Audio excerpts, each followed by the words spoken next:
இயேசு கிறிஸ்துவின் பரிசுத்த நாமத்தில் உங்களை அன்போடு வாழ்த்துகின்றேன்.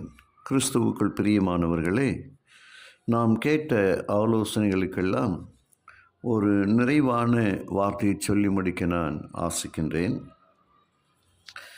வெற்றிகரமான திருமண வாழ்க்கை வாழ்கிறவர்களையும் திருமணத்தில் தொடர்ந்து பிரச்சனைகளை சந்திக்கிறவர்களையும் அல்லது விவாகரத்தில் முடிகிறவர்களையும் வேறுபடுத்தி காட்டுகிற ஒரே விஷயம், அது என்ன? உறவு சம்பந்தமான திறன்கள் தான். அதாவது உண்மையான அன்பை பராமரிக்கிற விதத்தை அறிந்திருப்பது, சச்சரவுகளை நிர்வகிப்பது, மன்னிப்பையும் அங்கீகாரத்தையும் தொடர்ந்து வழங்குவது, என்றும் மனதை பறிகொடுத்து வாழ தகவல் தொடர்பை மேம்படுத்துவது, இவை போன்றவை இந்த திறன்களில் அடங்கும். இந்த திறன்களை பெற்றுக்கொள்ள பெரும்பாலான தம்பதியர் ஆயத்தமாக இல்லை. ஆனால் எல்லா தம்பதியருமே இதை குறித்து கற்றுக்கொள்ள முடியும். திருமண உறவில் மெத்தனமாக இருப்பதும் நம்பிக்கையின்மையை வளர விடுவதும் ஆபத்தானதாகும். தெரிஞ்சும் நாம் அந்த தப்பை செய்யாதபடிக்கு காப்பது நன்மையை கொடுக்கும். திருமண உறவை கட்ட உதவுகிற இந்த படிகளை நாம் நம்முடைய வாழ்க்கையில் கடைபிடிக்க ஆயத்தமாக இருந்தால் வாழ்க்கையின் புயல்களால் இடிந்து போகாத திருமண உறவை நீங்கள் கட்ட முடியும்.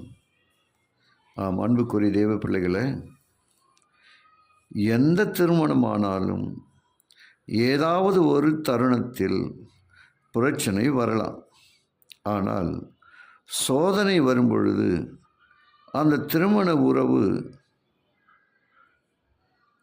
கரைந்து போக வேண்டிய அவசியமில்லை. நன்மையான நேரங்களில்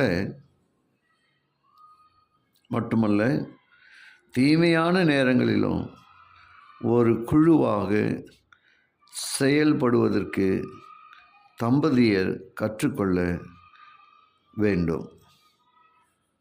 அப்போதுதான் அவர்களுடைய திருமணம்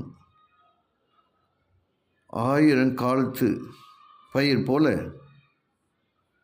அவருடைய திருமணம் தப்பி பிழைக்கும், செழிக்கும். அதன் பிறகு அவர்கள் சந்தோஷமாக வாழலாம். இப்படிப்பட்ட நல்ல ஆலோசனைகளுக்காக நாம் ஆண்டவரை ஸ்தோத்திரிப்போம், ஜெபிப்போம். கிருபையுள்ள நல்ல பிதாவே, உமக்கு நன்றி சொல்லுகிறோம்.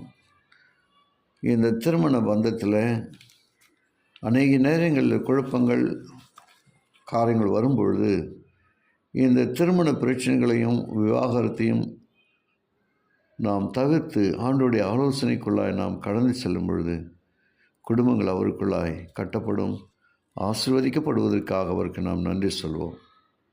இந்த நாளிலும் இந்த ஆலோசனை கேட்ட ஒவ்வொருவரையும் கர்த்தர் ஆசீர்வதிப்பாராக. இயேசுவின் வழியாக ஜெபிக்கிறேன் நல்ல பிதாவே, ஆமென்.